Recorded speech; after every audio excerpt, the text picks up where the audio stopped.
let's kick off. I think you all know each other, so Yes. you have the floor. So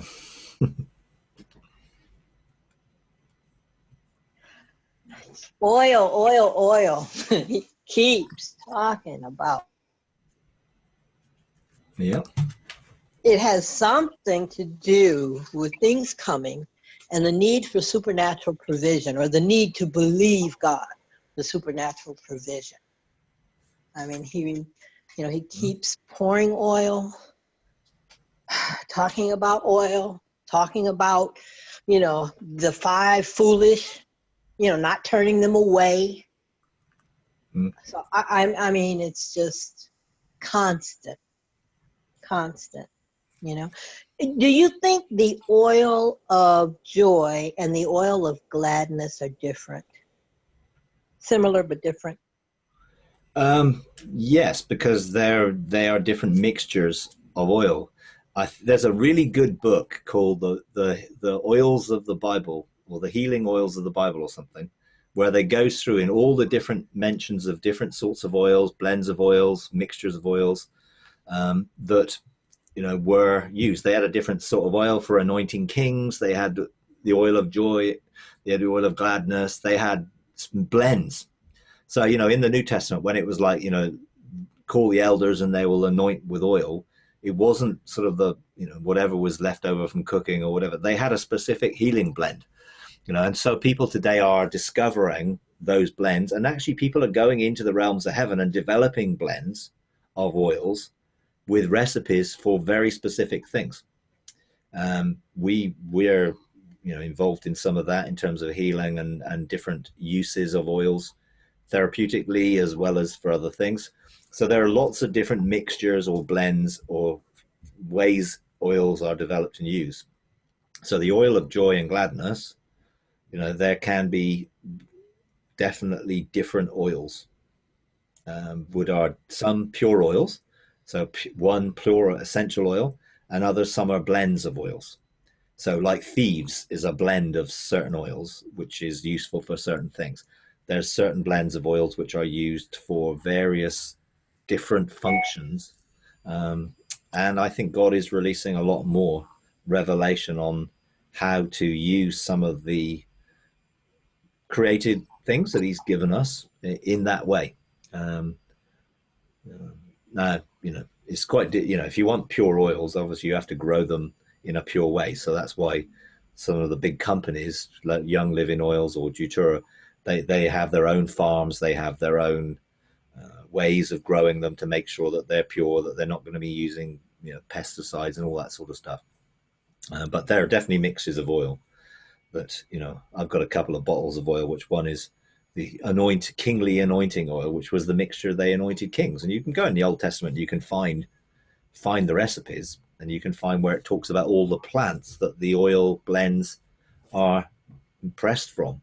And so, yeah, my wife is doing a course at the minute with Carrie Browning on releasing toxic emotions using essential oils and other things.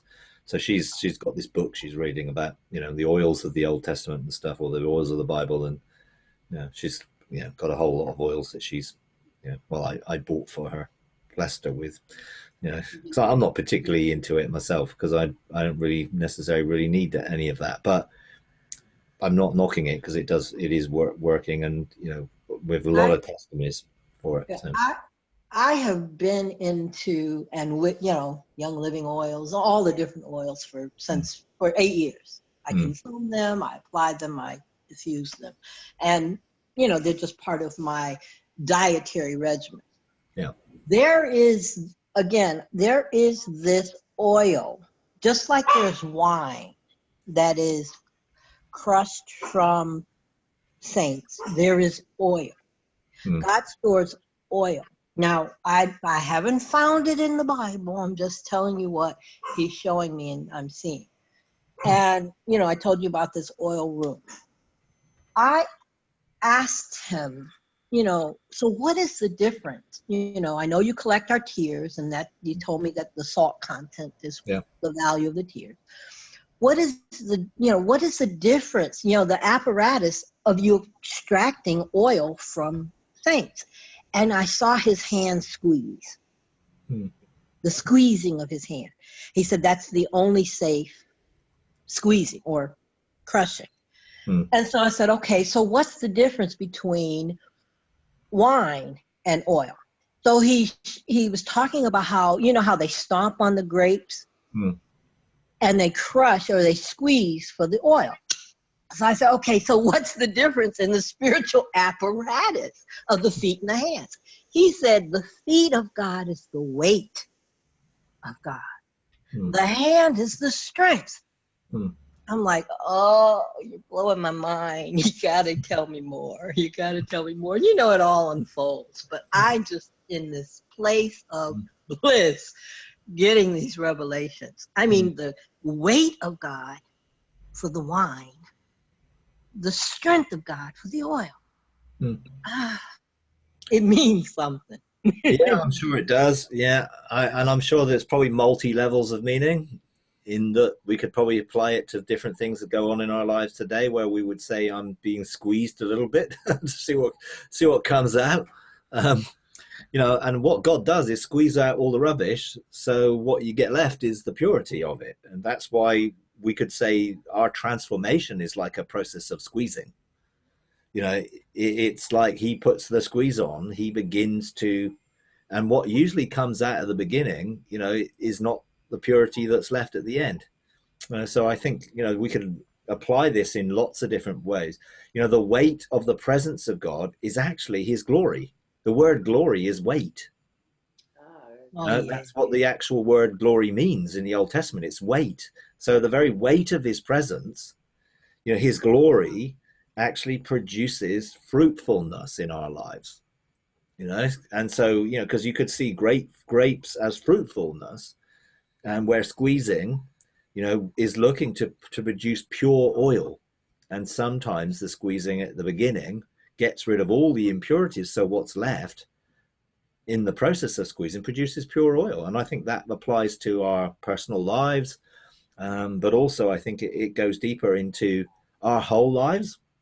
And obviously, if you're talking about the wine of people, you know, most people's wine is after they've passed on from this realm, and they don't have all the stuff that they carried with them in this realm. But they're obviously wine of people who are in this realm still, that is still in the process of being matured, and the oil is still in the process of, you know, the strength of God, the right hand of God's strength, you know, is a symbol of also authority, because the symbol of government's in the right hand. You know, and so that's why Jesus is on the right hand of the Father. You know, so the right hand is always free to exercise authority. You know, so it's, yeah, very interesting, and I'm sure, you know, you're going to get lots more revelation about how it applies to our lives and how we can see it in a bigger picture. In terms of, you know, what is the residue that we can engage with to help, you know, our lives. You know, that's what the cloud of witnesses are all for. They're there to, you know, be surrounding us and helping us and supporting us. So how we engage with aspects of their life or the whole of their life or different things in their life, the fruitfulness of their life, but also, you know, the oil.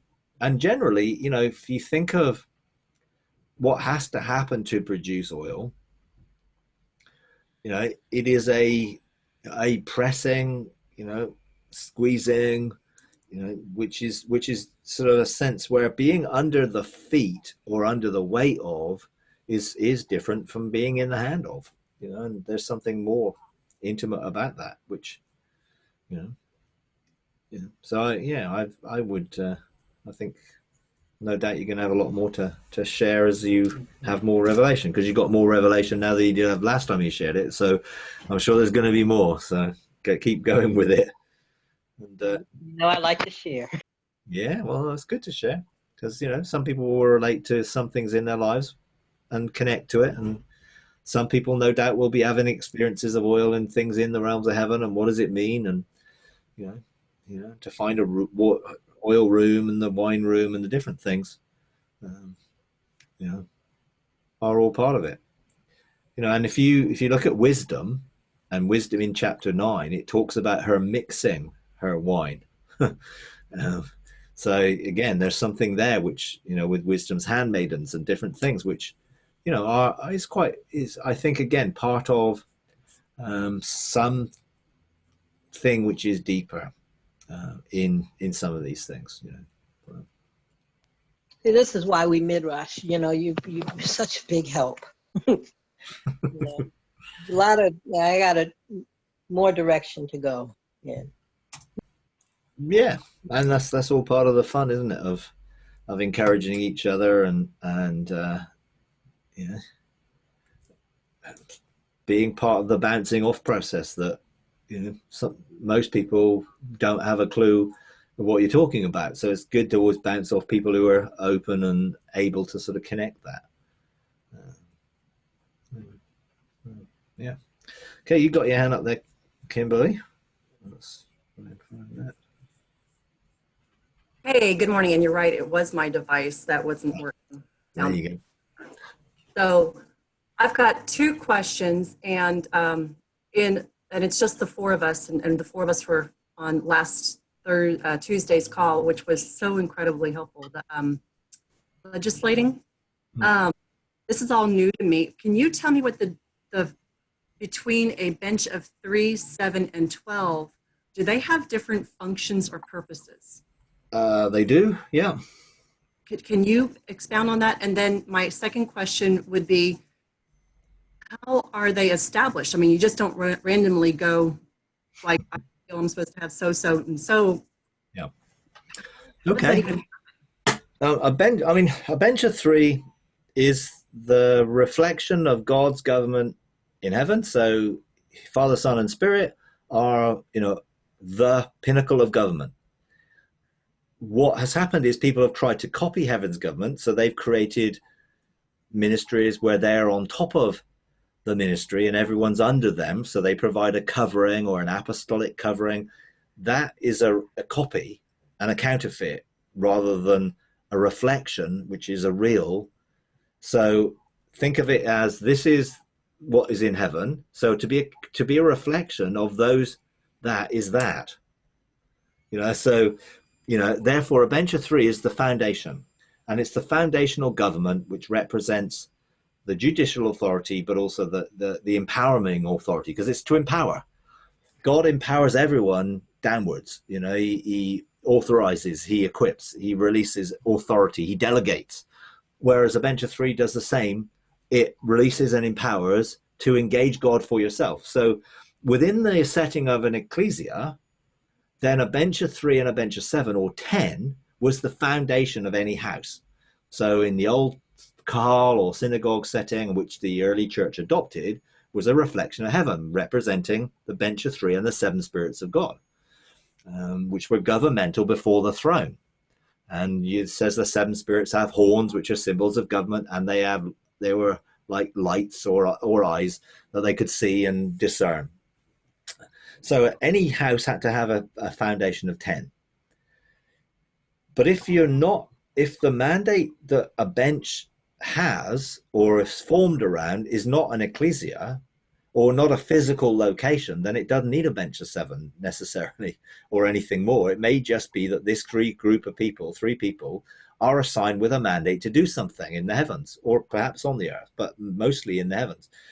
But if it's going to be establishing something on earth, then it needs the reflection of heaven's government on earth, which is why you have a bench of 3 and then a bench of 7. And the bench of 7, for us, our bench of 7 are responsible for the administration of the house. So they're responsible for our gatherings, they're responsible for ministry, they're responsible for the equipping, they're responsible for what I guess you would call elders in the early church. That was what the 3 was, and 3 and 7. So the 7 really are that, and they're empowered by the 3 to function in that. When we empowered our bench of 7, we gave them permission to go and engage God and seek God and do whatever God said. They don't have to come back and refer it to us unless it's something which is totally changing the whole fabric of what our blueprint is. So a bench of 12 again, represented by the 12 elders in heaven, the two sets of 12 elders, is a wider sphere of government. So every ecclesia has authority. So they have areas of authority, which we call mountains. They have mountains and thrones, which are symbols of the authority or the sphere of government that they've been given.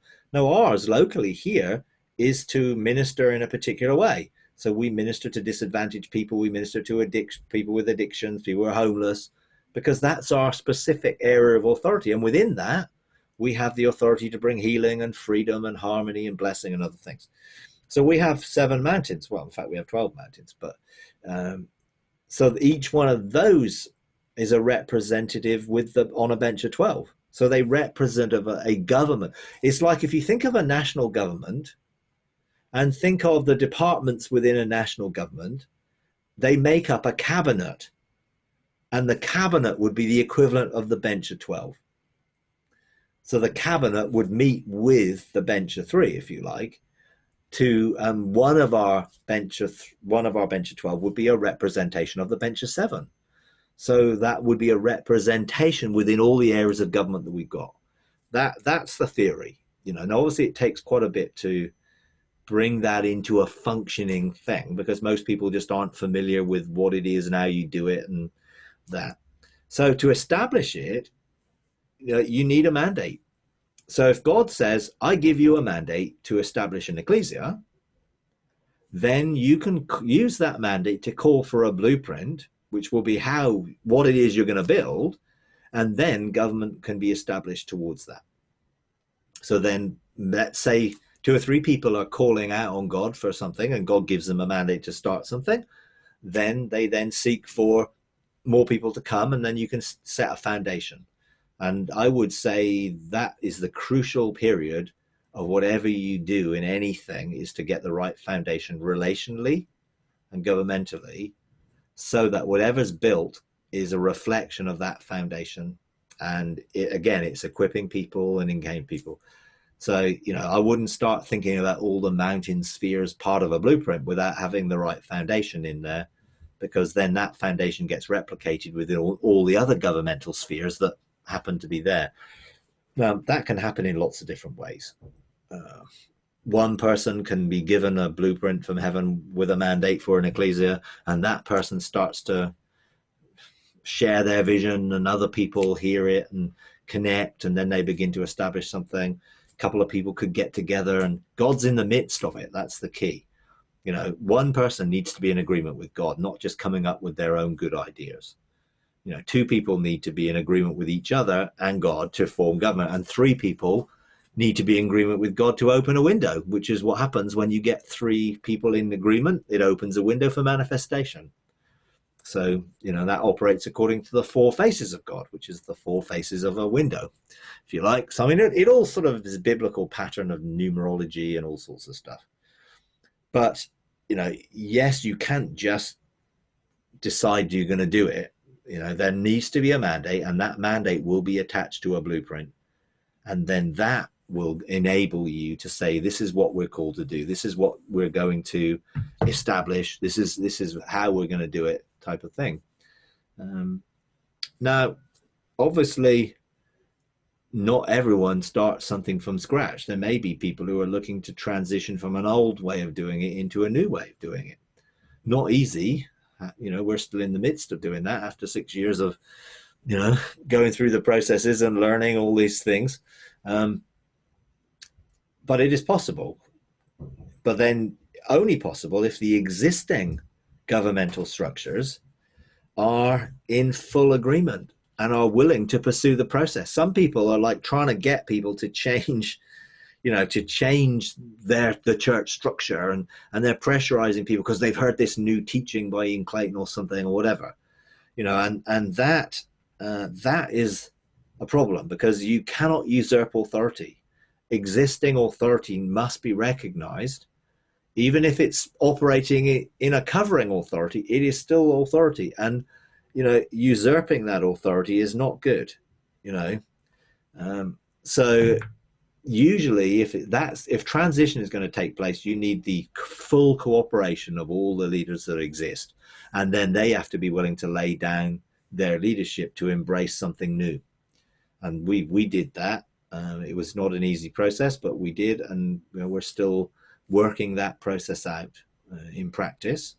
And and in fact, we're at this point in time going to the actual, because we're a complicated setup in that we're an ecclesia, a church that has 4 charities and companies that we've established to outwork the blueprint that we've been given.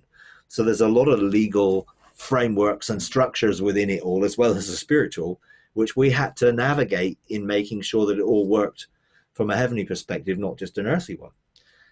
And so we focused on all that, and we're in a place where our external ministries are functioning, but actually the actual church itself needs to be reviewed in how it functions, because most churches operate on the same basic menu of stuff. You meet sometime, you have some singing, you might have someone speaking, you might have some ministry, you probably have some testimony, you might have some notices, and that's pretty much it. And you might mix them all up in a different order. So one week you might focus on one, but basically it's the same menu. And I think God's pretty bored with it all. I'm pretty bored with it all. And there's so much more to explore and to discover of what the possibilities are to gather, and when you gather, when we're able to access heaven and a different way. So we're going to reform our bench of 3 and 7. I'm stepping out of the way of it to focus on what we're doing in a wider setting, and we're going to encourage 10 people or more to get together and lay a foundation that will reflect what God wants now, rather than what we've been doing up till now. So even after 6 years, you just get to the point where you realize this isn't it. But hey, we have a lot of expertise in knowing what to do. Now we can go forward with, let's find what it is. And I think once we find what it is and that relational foundation is laid, then things will begin to increase and grow from that point. So that's really how it, and within that sort of setting, who decides who's going to be who? Well, God. You've got to be in agreement, and you've got to be hearing God.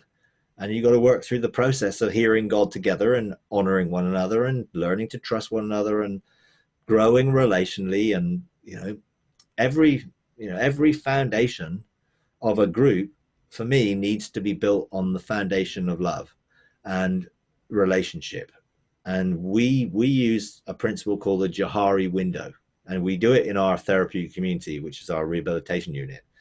And it's for a window with 4 panes.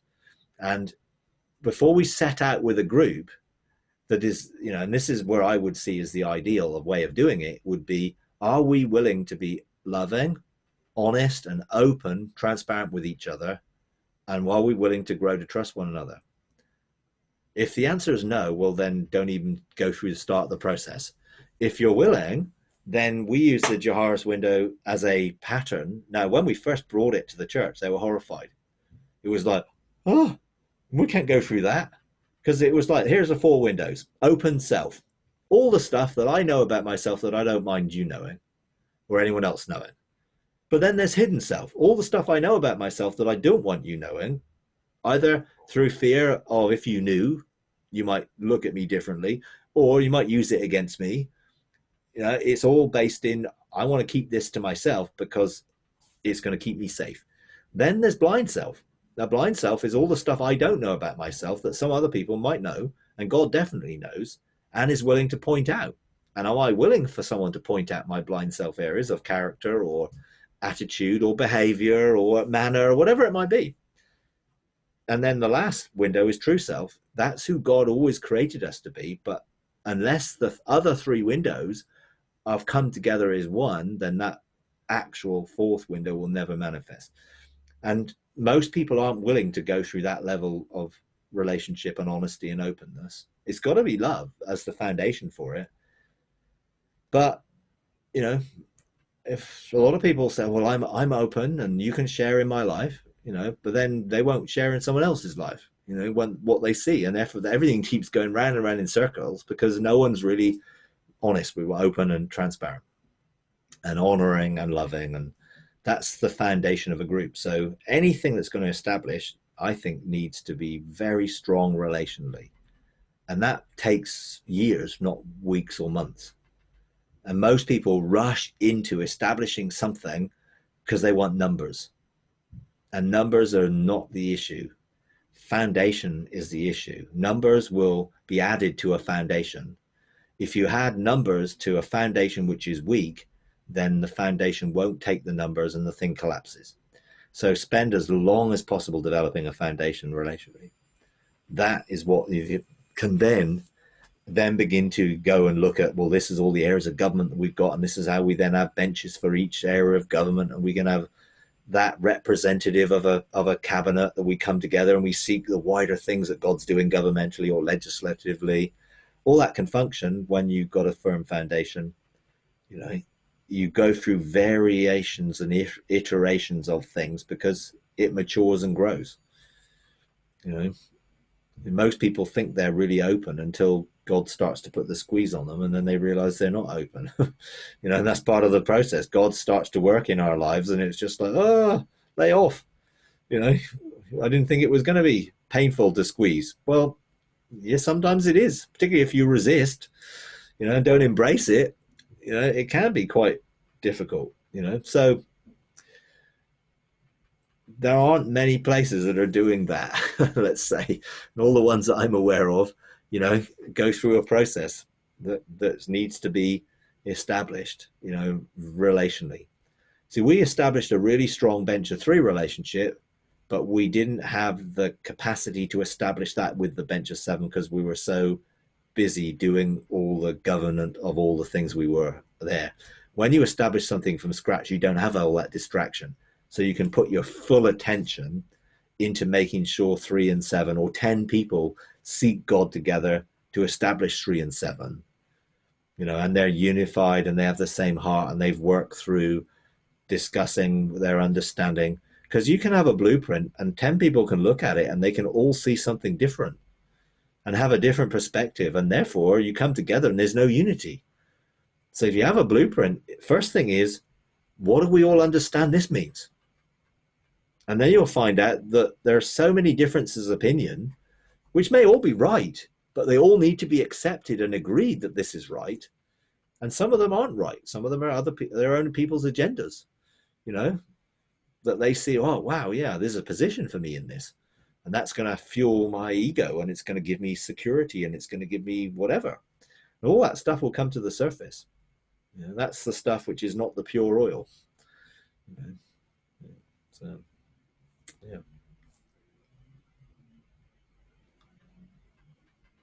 So another question on that is, I'm understanding that your bench of 3 are not all part of the bench of 7. You just have like one representative of each of them in the 7 and the 12, the 10 and 12. No, what our bench of 3 is a 3 and our bench of 7 is a 7, totally separate people. Mm-hmm. In our bench of 12, they meet with the bench of 3 and there's a representation of the bench of 12 or bench of 7 on the 12. So they give the bench of 7 perspective, and then there are other mountains which are part of the 12. So for us, we have 7 church mountains, which are, you know, spheres of authority, and then we have four other spheres of authority, which are the things we're doing in a wider sphere. And one of the things I'm doing here, in terms of that, comes from the Freedom Apostolic Resources Mountain, which is, which is about equipping and media and producing media and stuff. We also have a media mountain, which is, you know, connected, but is separate in a sense, because it has a wider sphere in media rather than the specific one that the resources one has. So yeah, that's how it works. Now, I'm not saying it works, you know, I'm saying we're working at it.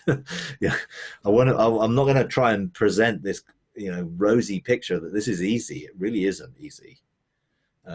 But it's worth it, and I believe it will bear fruit if we are actually reflecting heaven, and God will honor that and will occupy it, and he will fill it with his presence and with his glory, and it will go beyond if we really have the right foundation. If anything which is a mediatorial covering structure governmentally is restricting people by definition, because if you're under people, you can't access anything other than going through them. And that's the problem with those coverings. God is our covering. We don't need someone else to cover us, but we do need people to support us and empower us and envision us and encourage us, which is really what government is. Jesus said, I've not come to be served. Leadership is not there to be served. It's there to serve.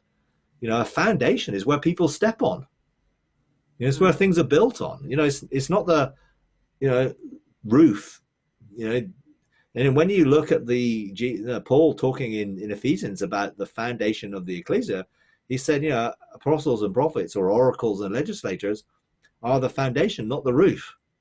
Well, actually, we've developed a whole system where they are the roof. They're the covering. They are the people on the top of the thing, and everyone's under them. And therefore, everyone has to fit into their vision, that's not what we're saying. We're saying that God gives a vision, and we empower people to fit into that vision where God places them as living stones, with relational connections with others, which is very different from the normal structure that you would have in most churches. I have one last question, and then I'll stop talking. But my husband and I'd say, have a mandate for the last several years of hosting speakers in our home. I would say it's a formal ecclesia, but people come in from out of town. We host them here. We do house meetings, or we set it up at another church that opens their doors to us. But we've never gone and explored the blueprint to that. And there's several people that are wanting to together with us, but it's like 4 people, my husband, myself, and then 2 others, which is not a bench, but also we've never actually explored the blueprint. So should my husband and I just kind of stop where we are and go and get a blueprint, or maybe we reading from? Well, just keep doing what you think you've got a mandate to do, but clarify what it is, what it's going to become. Okay. That's the reality. A blueprint is a plan of what you build, and you can build a blueprint for a house, a shopping mall, a car, an airplane, boat. They're all blueprints. They're just plans that say, here's what we're going to build. So, an ecclesia blueprint can be any shape. This is the problem. We have franchised a very, very specific model of what this looks like. And actually, if you engage God for a blueprint, it cannot look like anything else exists. And it can still be because an ecclesia is a governmental gathering of people. In reality, it was a civil thing, not a religious thing. The term in Greek meant, the ecclesia of Athens was the government of Athens. So it does carry that relational gathering, but also governmental perspective to it. But it could be for anything. It could be just that God gives you the mandate to actually open your home, and your home becomes, who knows?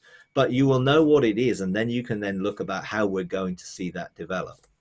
Because, Habakkuk 2:2 says, write the vision and make it plain, and then people can run with it. If you can't write a clear vision in a few statements, then it's not clear enough. People have to be able to embrace what you're sharing, and the passion and the vision for it is what they'll connect to, and go and find out what it is. And, whenever I've engaged with people, they were like, oh, I hope it's not an ecclesia thing, because it's like, because that's people, isn't it? It's like problems, it's situations, but that's what Jesus said he'd build. I will build my ecclesia. He didn't say I'm going to build ministries, I'm going to build empires, he said I'm going to build ecclesia. So, I think everything really is an ecclesia. It's just that they have very wide-ranging things of what they are, that they may not look the same, but ultimately it is about people, and it is about empowering people, and encouraging people and supporting people in fulfilling their own destinies. So thank you. That was very, very helpful. Okay. Thank you. Okay, Pam, you got your hand up there? Yeah, Mike, in the governmental structure of heaven, where do you see cross-pollinators? I had mentioned cross-pollination to a leader once, and they were like, oh, the Bible says cross-pollination produces, oh gosh, what's the word? Abominations. And Yeah. as soon as they said that, God said, and inbreeding produces deformities. Where do you, I mean, really, where do you, Yeah. where do cross pollinators fit? Do you see them? Or like the, I mean, sometimes it's like the spies that go out and they bring back the fruit. I don't know, or samples of the fruit. Yeah. Um, Obviously, if you're going to establish something, you want it to be pure in a sense. You don't want it to be a mixture of all people's ideas and come. It's like, it. What's the quote? If a committee came together to design a horse, it would probably come out looking like a camel. You know, and it's that was the sort of thing of what happens when you do things by trying to join all sorts of opinions together. What we need is God's opinion. We need God's blueprint.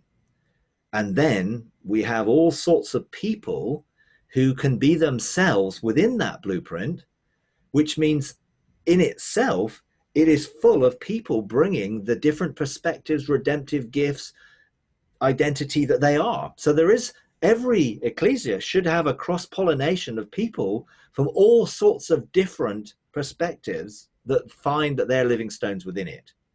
And that's the first thing. Otherwise, you get an ecclesia which is established and it only draws people like the senior leader is like, or we're this emphasis or we're that emphasis. The blueprint gives the emphasis, not the character of the leader or the leaders. And obviously, when you've got a single leader or a pastor or a prophet or an apostle or whatever they want to call themselves today as leader, senior leader, then they generally shape how people can fit and whether they will feel comfortable or not. And generally, the leader's opinions actually what shapes things. And that is not how God wants it. The shape of an ecclesia is shaped by the people who make up it. Therefore, it's not the vision. The blueprint gives you the framework of what it is and the spheres of authority, but how you do it is very much how people come together and engage. And it should be the cross-pollination of all those different people's gifts, calls, identities coming together and working together in that blueprint. Now, if you're going to be, let's say, an ecclesia, and there are another ecclesias that are completely different but carry a perspective, I think those ecclesias could come together to form an embassy of heaven on earth with a wider sense. Like in a city, let's say, one ecclesia is never going to be enough to provide the foundation for an embassy of heaven in a city which might have 2 million people, 10 million people, whatever.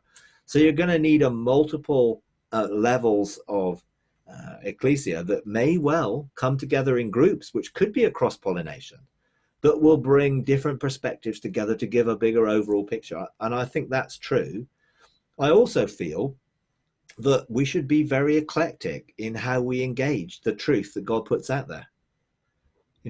This is why I'm not really keen on streams or denominational groupings that all are fixed into one rigid system, that they find it difficult to receive anyone from anybody else.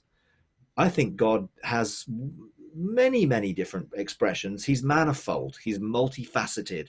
Therefore, there are things of truth that some people have that I don't have. And if I want to get that truth, I need to embrace them.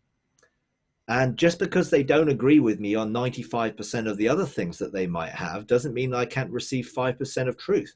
And I think cross-pollination can take place that way, in that we can chew the grapes and spit out the pips. We have a relationship with people we disagree with, and we can learn from each other. And we can learn to embrace things from each other.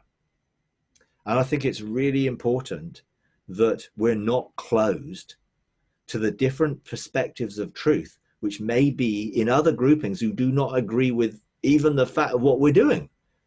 But we can learn from them. Because God will not give everything to everybody, because then you'll become proud and arrogant and don't need anybody else. So I think there is a sense of cross-pollination, which is I can disagree on a lot of things, and it does not mean that I cannot have a relationship with people. Now, that is a mature perspective that a lot of people don't have. They throw the baby out with the bathwater. The evangelical perspective would be, if they believe that, we're not having any relationship with them. Rather than, there's truth that they carry. How can we draw that truth? How can we engage them with that truth? It requires some level of maturity to be able to disagree and still maintain strong, healthy relationships, and be able to draw and learn from each other in that way. So I think cross-pollination in that perspective is good as well. And I think that's why, from the cloud of witnesses, we get cross-pollination from the cloud of witnesses that have come from very different backgrounds from ourselves that will help us to get different perspectives on how heaven works in earth around what we're doing. So, yeah. But you'll get people who won't cross-pollinate, and, there are some stories out there where people have been, sort of totally rejected because people didn't like their eschatology or they didn't like this aspect or whatever, and therefore they just completely reject the whole lot because they didn't agree with one aspect. And there are a lot of sacred cows out there in the religious communities which are sacrosanct, and you cannot, that is, you touch that. Eschatology is a big one in the US. If you touch that eschatology position, then you're going to be, basically stoned, to a big degree in a lot of places. So there are things like that which mean that it's hard to cross-pollinate, and people are always wanting to label you so that they can pigeonhole you in a box and define what you believe. And I refuse to be labeled. People are always trying to label me on what my eschatology is or what my belief about this is, and I'm just not going to have it, and I won't receive a label, because as soon as you accept a label, you are restricted. You're restricted to what that label says. And actually, I don't agree with any perspective 100%. And I think there's truth in so many different perspectives that I'm willing to embrace. So I'm not going to take a label of one sort of eschatology over another, or one view of salvation over another. And people are always out there to, Calvinists, Arminianists, hyper grace, all sorts of futurists, historicists, preterists, partial preterists, premillennialists, postmillennialists, amillennialists, panmillennialists. I mean, the lists go on, and there are denominations which are formed because they disagree over one of those little things. We've got to sort of look at how can we maintain relational integrity with each other and disagree and not that be a problem. And that's, I think, where God wants us to get to. And there are things, I'm sure, in some streams out there which I would totally probably disagree with most of it, but actually there is truth in there which I'm probably going to have to discover. So yeah. Kimberly, you got your hand up there again. Yeah, what you're talking about reminds me of something that you said 6 weeks ago about learning how to honor all the colors of the rainbow. Yeah. God has so unpacked that for me, because I have never been a prejudiced person regarding skin color at all. Even cultures, I'm not prejudiced towards cultures, but God did show me I'm very prejudiced on the frequencies that people release. So I'm like a blue, and I like hanging out with the greens, the blues, the violets, and the indigos. I'm like, yeah, come over here. But you're red and orange, yellow. Yeah, you're not speaking the frequency I like. So I didn't know it was prejudice. So he's been showing me that, and I'm repenting from that.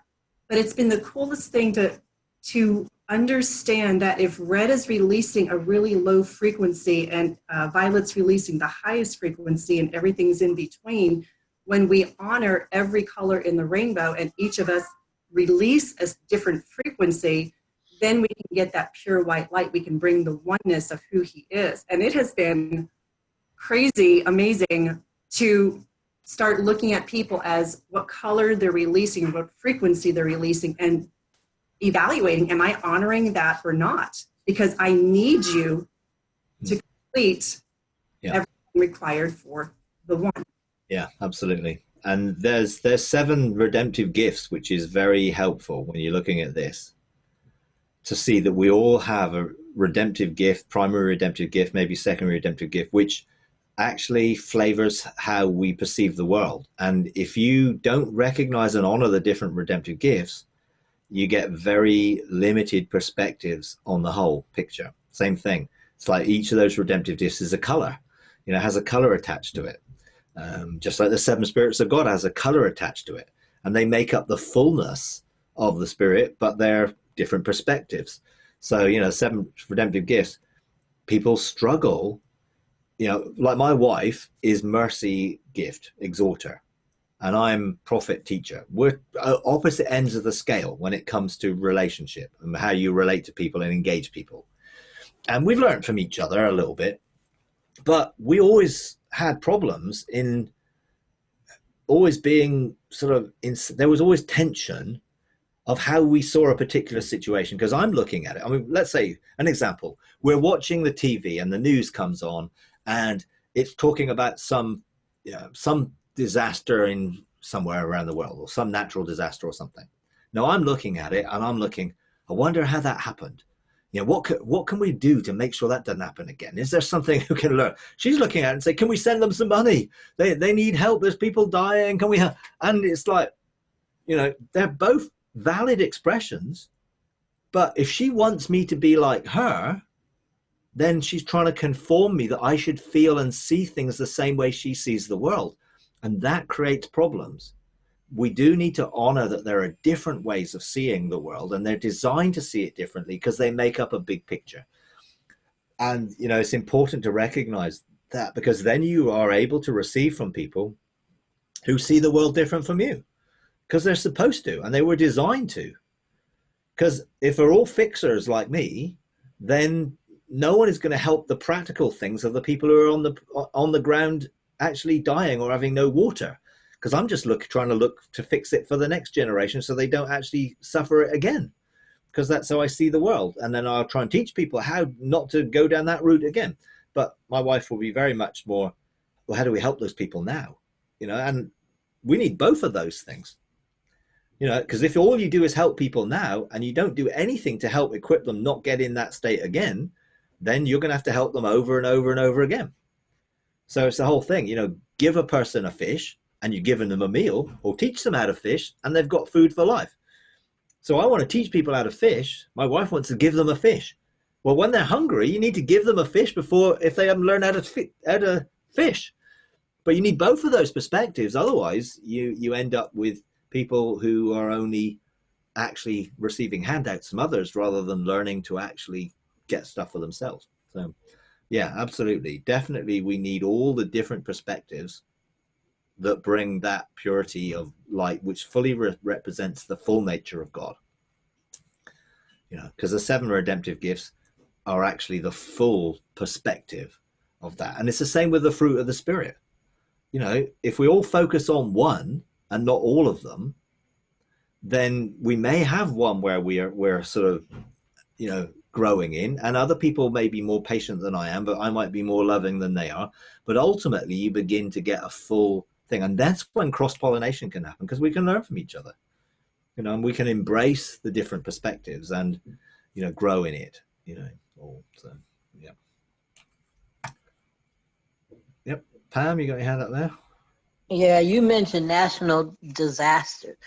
I tell you, we've talked about it. He uses me in an authoritative way for a lot of disasters like hurricanes. This one, he would not give me an inch, not a centimeter of authority. And I'm asking. It's painful when you want to, and he doesn't give you the mandate to do it. And you're sitting back watching what's going on. It's been really painful the last couple of days, because I want to go, but I refuse to do anything. I refuse to go without him sending me, Oh, totally. Yeah. And you definitely don't want to step outside of a mandate or assume a mandate or do anything because we think it's the right thing, or we might be moved to do it. We've got to make sure we have authorization to do whatever we need to do, sometimes to limit things, sometimes to move things. I don't know the answer of why. That's the thing. It's above my pay grade to know sometimes why God doesn't do something. Or actually, he may be teaching some other people and they may not have learned very well yet. And therefore, they'll learn by the training of whoa, what can we do different next time? I don't know. Some of it's, you know, a bigger picture that is beyond my ability to know why this is happening.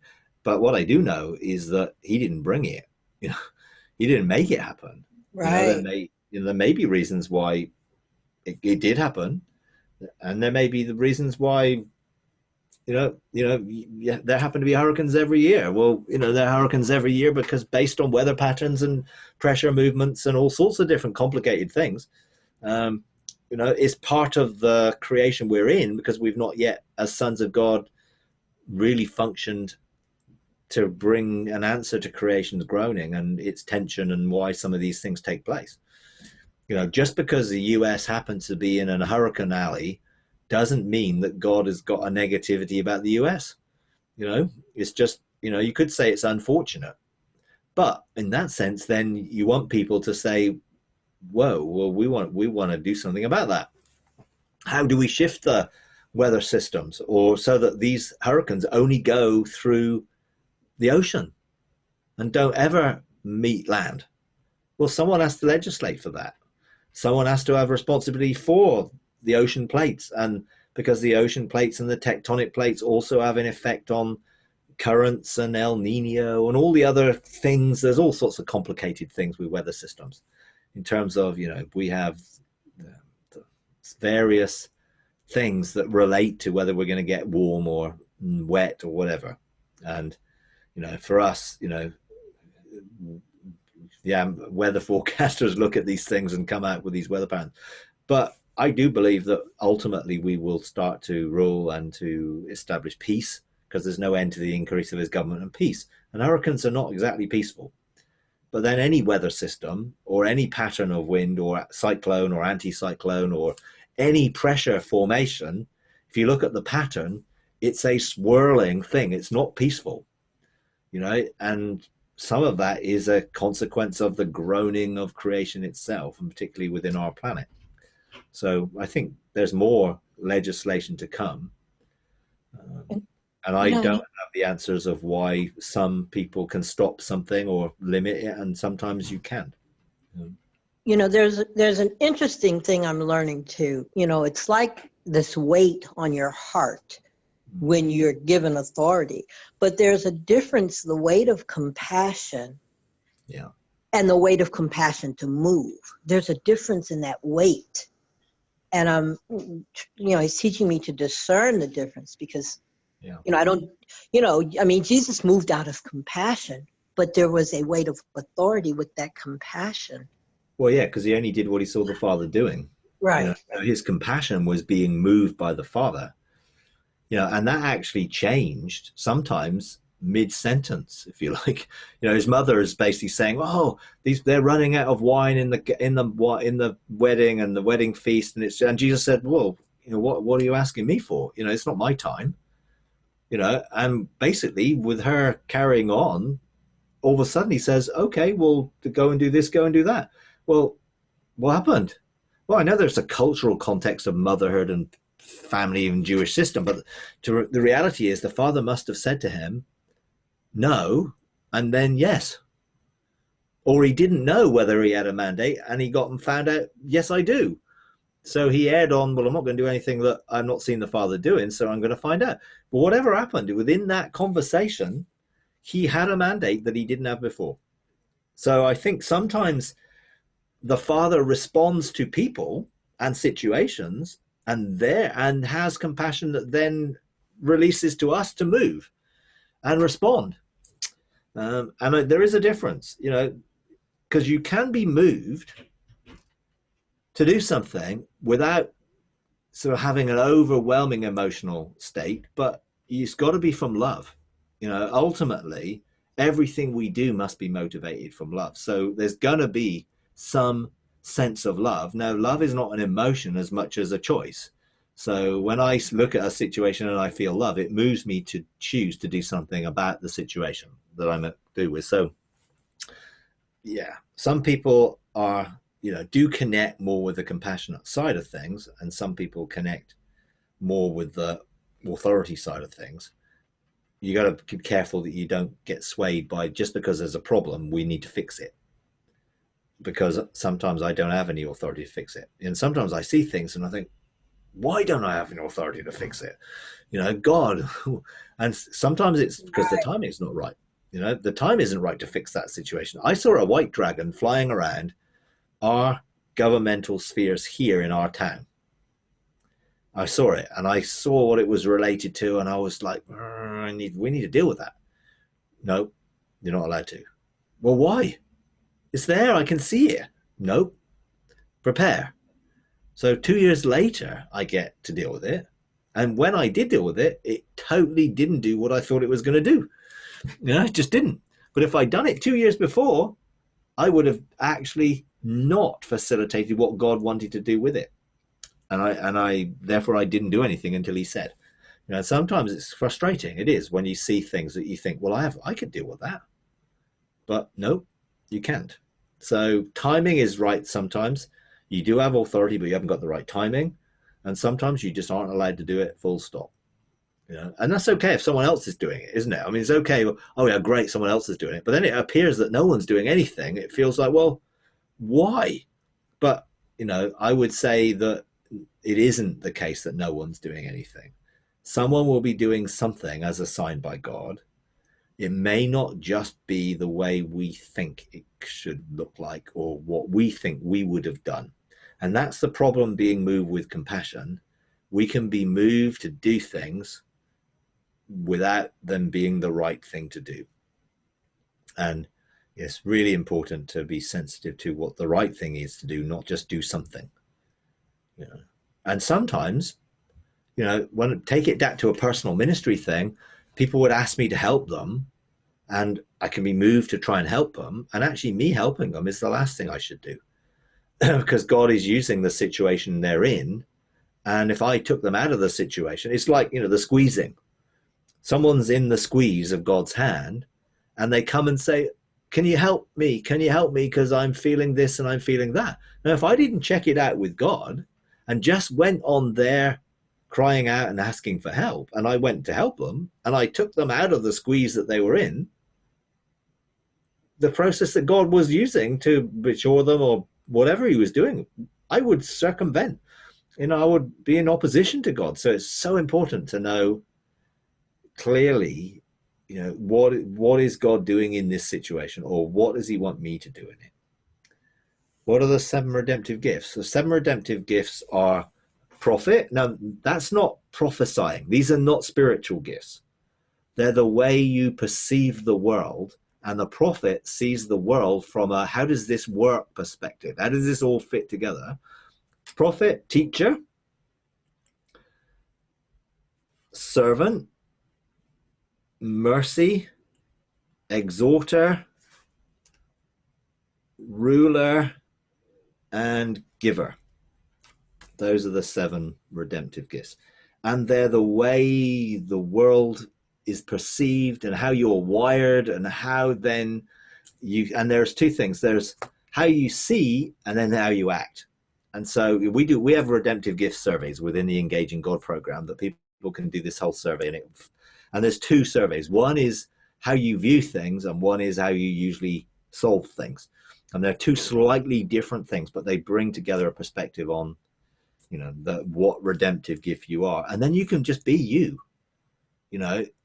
When you just know how you're wired, then it's so much easier not to try, well, I don't have to be this and I don't have to be that.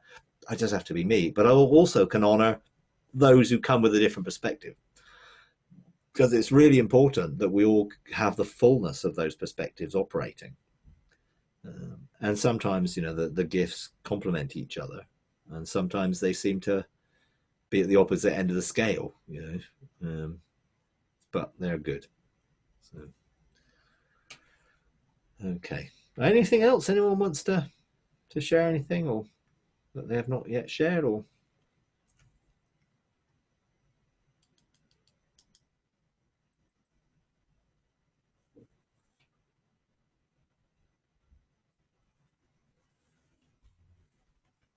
Nope.